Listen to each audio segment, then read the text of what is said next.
अस्सलाम वालेकुम। अच्छा, आज की जो मेरी क्लाइंट थी ना, ये इतनी ज़्यादा रूड थी और इन्होंने मुझे कोई चार्जेस भी पे नहीं किए।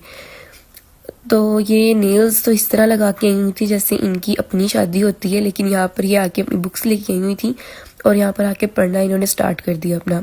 ये बार बार इतना हिल रही थी कि मुझे बड़ी डिफ़िकल्ट हो रहा था मेरे लिए इनको मेहंदी लगाना। तो मैंने वैसे ही इनसे पूछा कि चलो इनसे थोड़ी बहुत बात करते हैं, तो थोड़ा टाइम तो हमारा गुजरे। लेकिन ये बड़ी रूड सी थी, ये बोले ही ना कुछ और ये पढ़ते पढ़ते हिलती जा रही थी।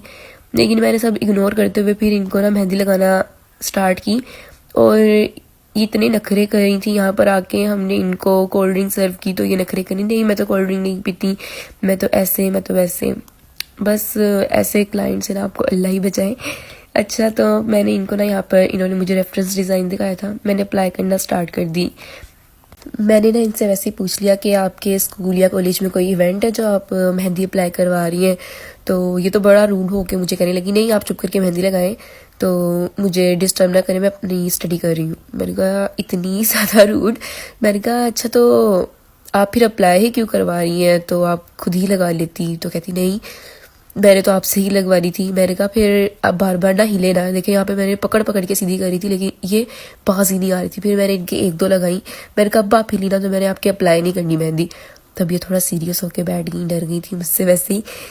मेहंदी अप्लाई करवाते करवाते इनको माशाल्लाह से भूख लग गई और ये मुझे कहें कि आपके घर में नूडल्स हैं। मैंने कहा नहीं हम तो नहीं खाते। तो कहती नहीं अच्छा फिर आप मुझे मंगवा के दें। तो मैंने कहा कि ये अच्छा है कि मेहंदी भी मैं लगाऊं और ये खाने पीने की भी चीज़ें मैं मंगवा के दूं इनको। तो नहीं, इन्होंने तो रोड़ा डाल दिया हमारे घर में कि नहीं नहीं मुझे तो भूख लगी है, मैंने तो नूडल्स ही खाने हैं, मुझे मैगी मंगवा के दो। तो फिर हमने ना कहा कि आप पहले सुकून से मेहंदी लगवाएं फिर आपको मंगवा के देंगे। अच्छा, जब इनकी मेहंदी कंप्लीट हो गई थी ना, इन्होंने मुझे कोई चार्जेस पे नहीं किए।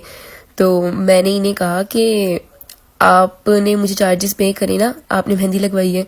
तो ये कहने लगी नहीं मैंने इतनी देर बैठ के लगवाई है, आप मुझे चार्जेस पे करो। बाय द वे ये मेरी छोटी सिस्टर थी, ठीक है, इसको मैं अप्लाई करी थी मेहंदी, ये कोई क्लाइंट नहीं थी, मैं वैसे ही लगी हुई थी। तो ये इतनी है, ये मुझे कहती है कि जब तुम मेरे अप्लाई करती हो तो तुम मुझे चार्जेस दिया करो, तुम बैठ के इतनी देर मेरा हाथ यूज़ करती हो अपनी वीडियोज़ के लिए।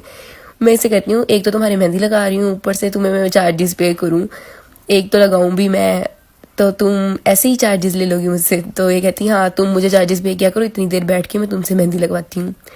अच्छा, यहाँ पर ना इसकी मेहंदी कंप्लीट हो गई थी, तो आपने मुझे बताना है इसकी मेहंदी कैसी लगी है। और जो ये कॉन्स है ना, ये मैं अपनी यूज़ करती हूँ, आगे मैं आपको इसका स्टेन भी चेक करवाऊँगी। इसकी टिप देखें, निब की कितनी बारीक है और लगाते हुए मुझे कोई इशू नहीं होता कि ये अटकेगी या कुछ, ये बड़ी स्मूथ सी निकलती है, तो लगाने में भी मज़ा आता है। यहाँ पर ये इसकी मेहंदी फाइनली कंप्लीट हो गई थी, लेकिन ये मैंने इसको एक लगाई फिर भी कि बहुत ज़्यादा हिल रही थी पढ़ते हुए ना। तो इसकी ये देख लें ज़रा एक्टिंग इसकी। ये देखें, ये ना इसका आफ्टर वॉश मैंने स्टेन दिखाया आपको, इसका कलर बहुत प्यारा, ये 7 डेज स्टे करता है। तो जिनको भी कौन सा ऑर्डर करनी है बायो में नंबर ऐड है, तो आप वहाँ पर अपने ऑर्डर्स डन करवा दें। अल्लाह हाफिज़।